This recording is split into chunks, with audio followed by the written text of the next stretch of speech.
Welcome to part 2. Thanks for joining me. In part 1, I talked about how I was feeling a lot of shame and where I was at in my body. I will link part 1 in the description below. So part 2, I want to talk about what I have done since then, about 5 or 6 weeks later, and how I'm feeling now. So what I've done or learned, I have switched medications. I have been on mental health medication, different ones throughout my whole life for, depression and some anxiety, but depression primarily.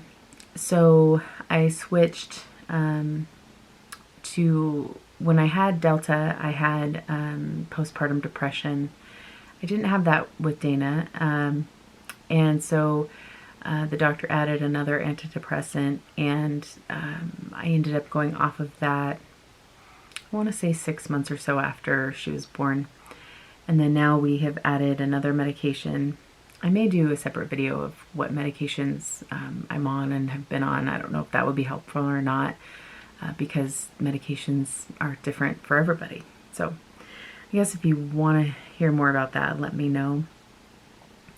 So we will see. The medication switch was just recently, hasn't been a full week yet, so we will see how that helps me to feel. I have been struggling with either feeling kind of an even keel or depressed. So I don't really feel that joy or, super excited about things like I used to. So I'm hoping to get that back. I've sought out inspirational women. So Oprah is a big one for me. I just started listening to Michelle Obama's book on Audible, watching YouTube videos of women that are really working hard and seem to have it together. I know sometimes social media isn't always like the truth, but still it can be inspiring. It's important to listen to funny things. So on Audible, I was looking back at my library and I've listened to primarily funny books. I have some self-help books as well. So Ross Matthews has 2 books that I've listened to. Ali Wong's book was really good. I relate to her because she's also a mother of young children. There was one other one. I'll have to look real quick.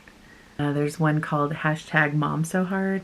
It's Kristen and Jen. They have a YouTube channel. They're really, really funny and talk a lot about being a mom and being a wife. So I relate to that. And let's see. Mamrie Hart, that was the other one. I just finished listening to her. So it's just kind of fun to listen to something uplifting, especially when you're dealing with depression. I have been a lot more gentle on myself. That was something I was really struggling with, and something that my therapist pointed out was I was grasping. In that time of feeling so sad about myself, I was, calling my doctor and my medical insurance and researching, I had a therapist, but researching coaches and, hypnotherapists, and should I have surgery again? Should I, all these things to make a change, when I've discovered I just need to slow down and be gentle on myself, stop the shame. Every time I start in on the shame, I just stop it. Now, the tool to really work towards, in my opinion, and from what I've learned, is to, there's a type of therapy called DBT, and where you are changing the perspective, and so you're looking at it as if you're a neutral party versus believing that shame is you. So I'm not there yet with that tool, but when I find that shame voice come up, I just say stop and try to change directions. Another tool that you can try that I'm not very good at yet is counteracting that shame thought with a positive thought. So just something if you're interested to know. So daycare started back for us. So for those of you that don't know, I have a 3-year-old and a 1.5-year-old. And daycare started back up June 1st, so this is the second week of daycare.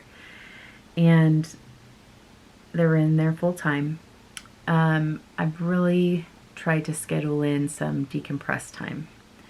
So with my job, I travel 1 day per week and then I work from home, but there's some flexibility there. So making sure that I am relaxing, especially in between. There's a lot of like Zoom calls right now and different things scheduled. So I have these little blocks of time in between. Like today I had something at 9:50. I'll have something from 1 to 2 and then 2:30, and then I'll pick up the girls at 3.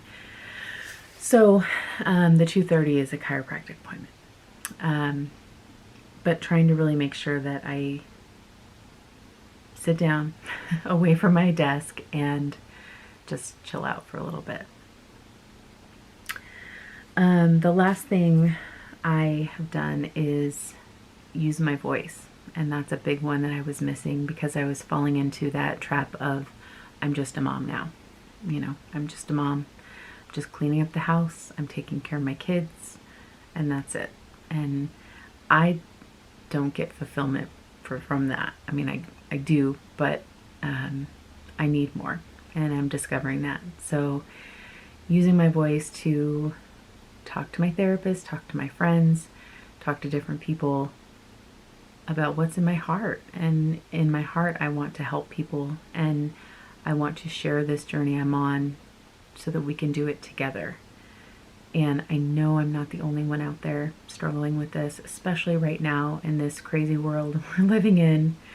I think a lot of us feel isolated and shame ourselves for feeling that way.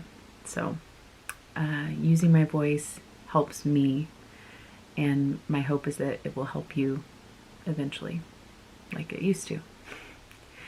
So thank you for watching part 2, and I look forward to hearing your reading your comments and making another video soon.